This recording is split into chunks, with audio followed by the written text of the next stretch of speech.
PDF MLC ఈరోజు శాసనసభలో శాసన మండలిలో వార్షిక బడ్జెట్ని ప్రవేశపెట్టడం జరిగింది.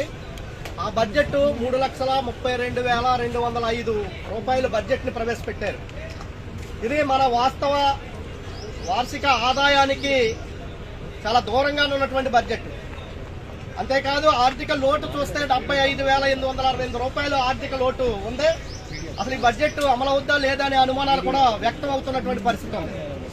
ఈ బడ్జెట్ లో మొత్తం మొదటి నుంచి లాస్ట్ వరకు ఉన్నటువంటి సారాంశం ఏంటంటే, ఇది ఈ కూటమి ప్రభుత్వం మూడవ బడ్జెట్ గా ప్రవేశపెడతా ఉన్నామని చెప్తూనే రెండో వైపు అంటే మూడో బడ్జెట్ ప్రవేశపెట్టినప్పటికీ కూడా గత ప్రభుత్వం యొక్క వైఫల్యాలని చెబుతూ గత ప్రభుత్వాన్ని విమర్శించే విధంగాను, అదేవిధంగా కేంద్ర ప్రభుత్వం నరేంద్ర మోడీ మరియు ఆర్థిక శాఖ మంత్రి నిర్మలా సీతారామన్ పొగుడుతున్నటువంటి బడ్జెట్ గా ఉంది.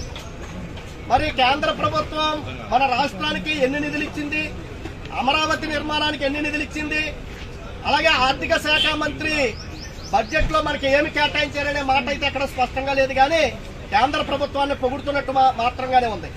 అంతేకాదు ఈ బడ్జెట్ యొక్క మొత్తం సారాంశం చూస్తే పీపీపీ పబ్లిక్ ప్రైవేట్ పార్ట్నర్షిప్ చుట్టూ తిరిగింది, అదేవిధంగా ప్రైవేట్ రంగాల చుట్టూ తిరిగింది.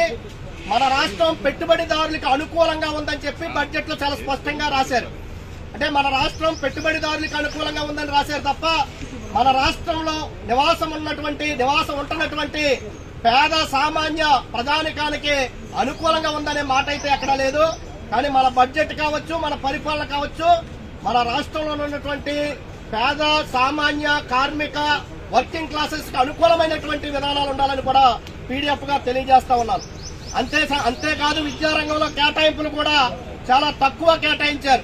ఈ రోజున విద్యారంగంలో ఉన్నటువంటి పరిస్థితిని చూస్తే గత ప్రభుత్వ కాలంలో నాడు నేడు పేరు చెప్పి యొక్క బిల్డింగులు అనేకం పూర్తయినప్పటికీ ఇంకా 80-90% పూర్తయినటువంటి పరిస్థితుల్లో ఆ నాడు నేడు గానీ ఇన్ఫ్రాస్ట్రక్చర్ కి సంబంధించినటువంటి మాట అక్కడ లేనటువంటి పరిస్థితి కనబడతా ఉంది. అంతేకాదు ఈ రోజున ఉన్నత విద్యారంగంలో ఫీజు రియంబర్స్మెంట్ మీద మాత్రమే ఆధారపడి చదివే పిల్లల సంఖ్య చాలా అధికంగా ఉంది. వాళ్ళ ఫీజు రియంబర్స్మెంట్ విడుదలకి సంబంధించి అతి తక్కువ దాదాపు ఇంకా 80% నిధులు విడుదల చేయవలసినటువంటి అవసరం ఉంది.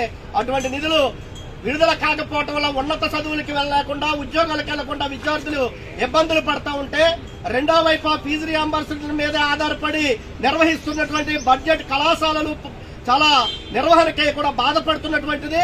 వాళ్ళు అప్పులు చేసి ఆ కాలేజీలు నిర్వహిస్తున్నటువంటి పరిస్థితి కూడా ఉందని కూడా ఈ సందర్భంగా తెలియజేస్తా ఉన్నాను. అంతేకాదు ఈ బడ్జెట్ వేతన జీవులకి నిరాశను కలిగించిందని కూడా ఈ సందర్భంగా తెలియజేస్తా ఉన్నాను. 2023 జూన్ 30తో 11వ పిఆర్సీ అయిపోయింది. 2023 జూలై 1తో 12వ పిఆర్సీని అమలు చేయాలా. ఇప్పటికే 2 సంవత్సరాల 8 నెలల కాలం పూర్తయింది. గత ప్రభుత్వం ఇవ్వాల్సినటువంటి పిఆర్సీ ఇవ్వకుండా వెళ్ళిపోయింది. అప్పుడు కనీసం పిఆర్సీ కమిషన్ వేశారు. ఈ ప్రభుత్వం వచ్చిన తర్వాత కమిషన్ రద్దు చేశారు. ఇప్పుడు వరకు ఆ కమిషన్ వేయటం గానీ లేదా ప్రకటించడం గానీ ఇంటీరియం రిలీఫ్ కి సంబంధించిన అంశాలు అక్కడ ప్రస్తావన చేయలేదు. ఏదో డిఎల్కి సంబంధించి ఏదో కొన్ని 1,100 కోట్ల రూపాయలు విడుదల చేశామని చెప్పారు. కానీ మన సంక్రాంతి నెలలకి విడుదల చేసిన నిధులు కూడా అందరికీ పడలేదు. ఆ లెక్క కూడా వాస్తవం కాదని కూడా ఈ సందర్భంగా తెలియజేస్తా ఉన్నాను. దాదాపు 35,000 కోట్ల రూపాయల ఆర్థిక బకాయిల్ని చెల్లించాలని చెప్పి పిఆర్సీ కమిషన్ లేదు, ఐఆర్ లేదు. ఆ పిఆర్సీని ఎప్పుడు అమలు చేస్తారో, రిటైర్డ్ అయినటువంటి ఉద్యోగులకి ఇవ్వాల్సిన బెనిఫిట్స్ కూడా ఎక్కడా లేనటువంటి పరిస్థితి ఉంది. అంతేకాదు ఈ రోజున వేతన జీవులుగా ఉన్నటువంటి ప్రభుత్వం నడవాలంటే ఈ ప్రభుత్వ సంస్థల్లో పనిచేస్తున్న ఉద్యోగులకు సంబంధించి, ప్రధానంగా కాంట్రాక్ట్ అవుట్ సోర్సింగ్ కి సంబంధించి, అంగన్వాడీ ఆశా వర్కర్లకు సంబంధించి, పార్ట్ టైం కి సంబంధించి వేలాది మంది ఉద్యోగులు ఈ రోజున పనిచేస్తా ఉన్నారో వాళ్ళకి సంబంధించినటువంటి ప్రస్తావన ఎక్కడా లేదు. అంతేకాదు ఈ బడ్జెట్ లో స్పష్టత కూడా లేదు. గత బడ్జెట్ పుస్తకంలో పోలవరాన్ని 2027 నాటికి పూర్తి చేస్తామని చెప్పారు.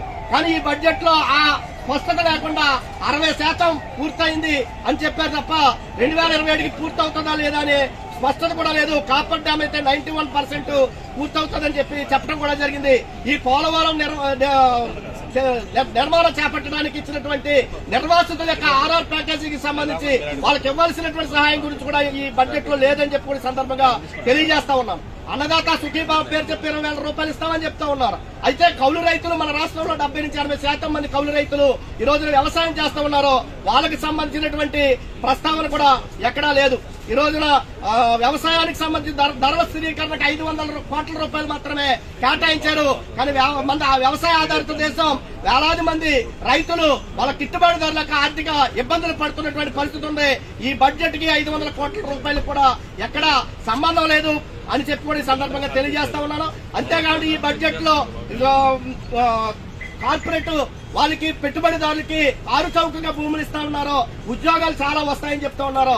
అయితే ప్రభుత్వ ఉద్యోగాలకు సంబంధించినటువంటి క్యాలెండర్ కి సంబంధించిన కానీ లేదా ఖాళీల భర్తీ ప్రస్తావన కానీ ఎక్కడా లేదు. ఉన్నత విద్యా రంగానికి సంబంధించి యూనివర్సిటీలో ప్రొఫెసర్స్, అసిస్టెంట్ ప్రొఫెసర్స్ యొక్క నియామకానికి సంబంధించినటువంటి అంశాలు కూడా లేవు. ఈ రోజున tribal welfare, social welfare, KGB లాంటి విద్యా సంస్థల్లో ఈ రోజున హాస్టల్ వసతులు సరిగ్గా లేక అదే రూమ్ లో చదువుకుంటూ అదే రూమ్ లో రాత్రి కూడా పడుకుని ఒకళ్ళ మీద ఒకళ్ళు పడుకునే పరిస్థితులు చాలా స్పష్టంగా ఉన్నాయి. వాటికి సంబంధించినటువంటి బడ్జెట్లు కానీ లేదు. ఈ వాస్తవానికి ఈ బడ్జెట్ మన రాష్ట్ర ప్రభుత్వానికి దూరంగా, దూరంగా ఉంది. ఈ బడ్జెట్ లో ఈ ప్రభుత్వాన్ని నడిపించడానికి ఈ సమాజంలో ఉన్నటువంటి వర్కింగ్ క్లాసెస్ కి ఉపయోగపడే విధంగా లేదు. ఇది పెట్టుబడిదారులకు అనుకూలంగా ఉందని చెప్పి ఈ సందర్భంగా పీడీఎఫ్ గా అభిప్రాయాన్ని వ్యక్తం చేస్తా ఉన్నాం.